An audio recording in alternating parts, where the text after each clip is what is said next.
Well, good afternoon. You hearing me all right? Is it, where's our media guy? Is this amplified or is this just for the cameras? The mics? It's just for the cameras. Oh, so okay. this is not amplified. Okay. Well, good afternoon, Governor Abbott, Adriana Cruz and her excellent staff. Talk louder? Okay. Good afternoon, Governor Abbott, Adriana Cruz and her terrific staff. Other economic development partners, TX, EDC, and others that I'm sure are here. Other economic development people from around the state and invited guests. Welcome. So it's March 1st, and my colleague Kathy McFarland and I are frequently here on March 1st for this very purpose, which is to celebrate the economic development success of Texas in the previous calendar year. So we are here to recognize Texas for its 11th consecutive and I believe 13th Governor's Cup for total projects.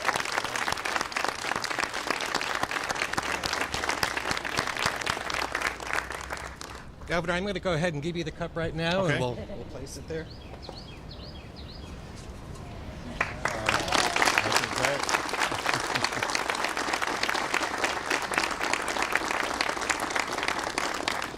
Just maybe up here.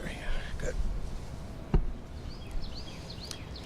So this year, site selection is crediting Texas with 1,028 qualified projects.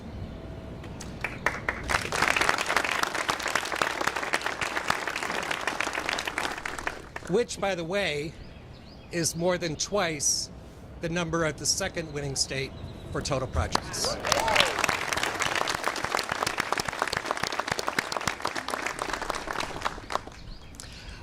I don't know exactly how many of those 1,028 projects are corporate relocations for 2022, but I know that since 2015, 271 corporate relocations have taken place to Texas, 50% of which I believe came from California. So that's quite a record.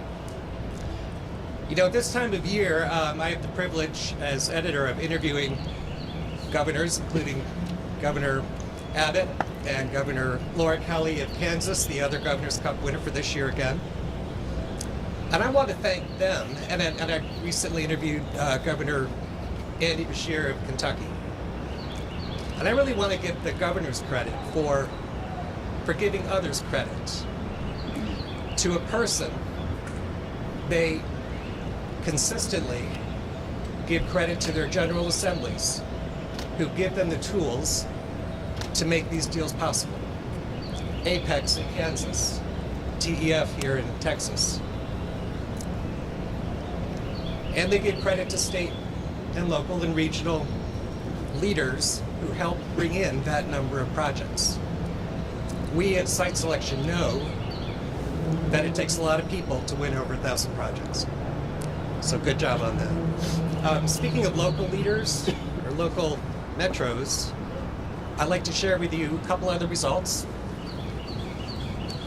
These are our top metropolitans that we break into 3 tiers.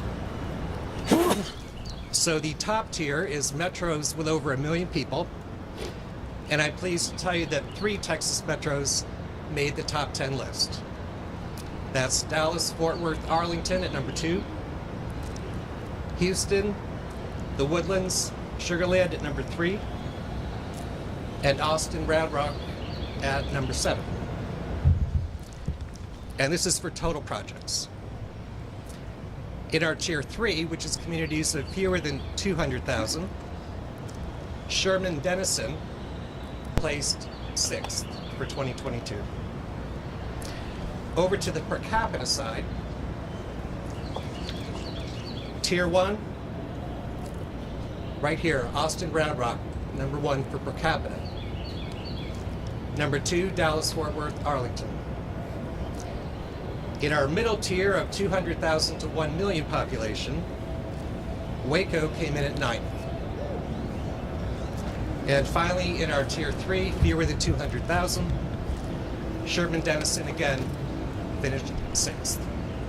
So if you're from any of those communities, congratulations. With that, I will turn it over to Governor Abbott. Thank you. Thank you very much. Appreciate you. Well, I want to thank Mark, Aaron, and Site Selection Magazine for this tremendous award, but also welcome you back to the Governor's Mansion here in Texas. Your frequency in coming back here may qualify you to be able to register to vote here in the state of Texas. Listen, I accept this Governor's Cup on behalf of the people of the state of Texas. Every year that I've been governor, Texas has won this award. That's a testament, Mark, as you were saying, to so many people who are involved in this process. Is because there are so many qualified people. And you mentioned the legislature. We have members of our legislature right here. I want to thank you all. So obviously, one of the key districts that was at the top of performance is represented by some of the folks here. But listen, the legislature across the board has provided the tools, the resources, and the commitment to make sure that Texas is number one and remains number one. We know something else, and that is that there are ambassadors who are the leaders for both economic development as well as outreach. And I'm looking out on the crowd here. I don't see them. I'm guessing that they may be behind me. I'm told, let me take a look around.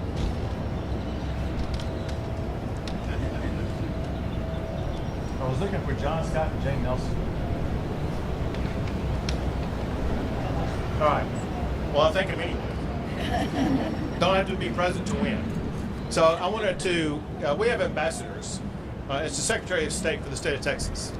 And the one who served as Secretary of State last year is John Scott, and he traveled internationally as well as within the state of Texas to advance Texas economically.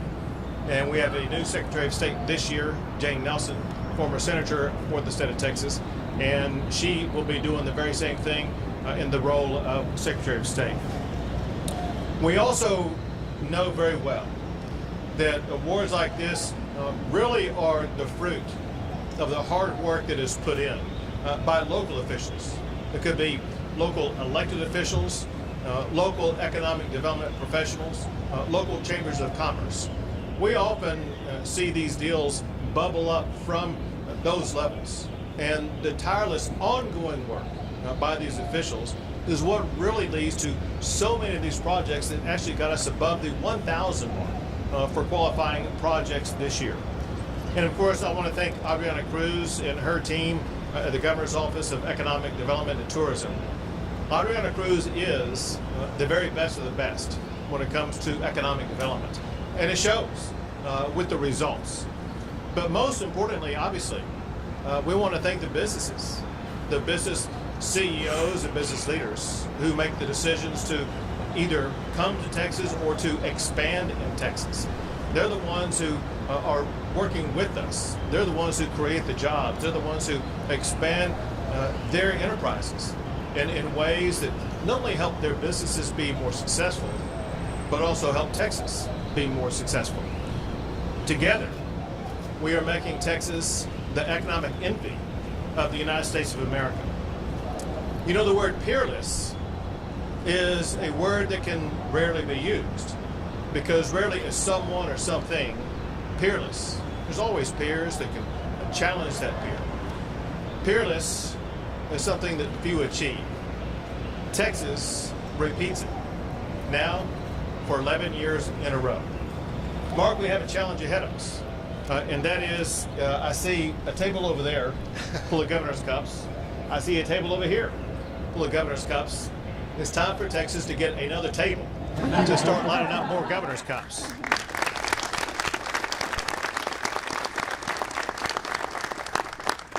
Briefly, 2022 was a record-breaking year for the state of Texas economically.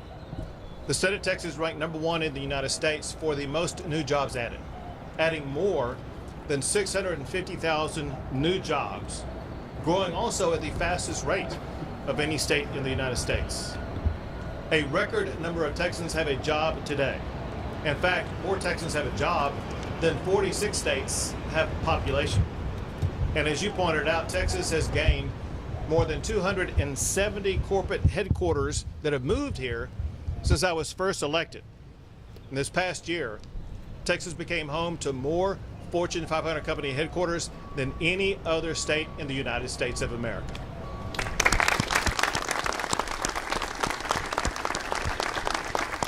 So why are we so successful? In addition to the hard work of all these economic development professionals, there are some very tangible policy reasons that are coming from the legislature that make Texas so successful. One is low taxes. In Texas, we disdain taxes so much, we actually passed a constitutional amendment to make income taxes unconstitutional in the state of Texas. And we have a regulatory environment that moves at the speed of business. We have investments both in infrastructure and workforce, like the recent announcement of $100 billion investment to build out infrastructure in the state of Texas. But the real secret that we have is that we genuinely partner with the businesses that already do business here or those that want to do business here, because we know that working together, those businesses will be even more successful. Also, very important, we work on spreading economic prosperity to every region across the state. You mentioned some, whether it be in the large metros, but there are some in small and mid-sized communities across the state. I'll mention a few. Highly innovative fuels located in Bay City, Texas, Globotech in Sherman, Schneider Electric in El Paso, and many more like that make not just our metro areas, but the entire state one of great prosperity. So Mark, thanks again to you and Site Selection Magazine, and here's to many more years of economic prosperity in the great state of Texas. Thank you all.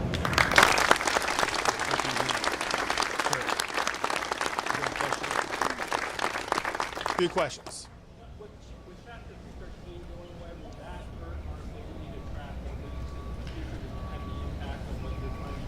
I think the answer is not at all, for two reasons. One, the economic environment in the state of Texas and the regulatory environment in the state of Texas is so appealing to so many businesses. I hear in California that the lead reason why businesses leave there is not because of high taxes, which are high, but because the regulations make it impossible for businesses to be able to function. But in addition to that, as you've already seen and heard, there are great legislative proposals that are being offered up that would replace 313 to ensure that Texas continues to have very substantial economic development tools.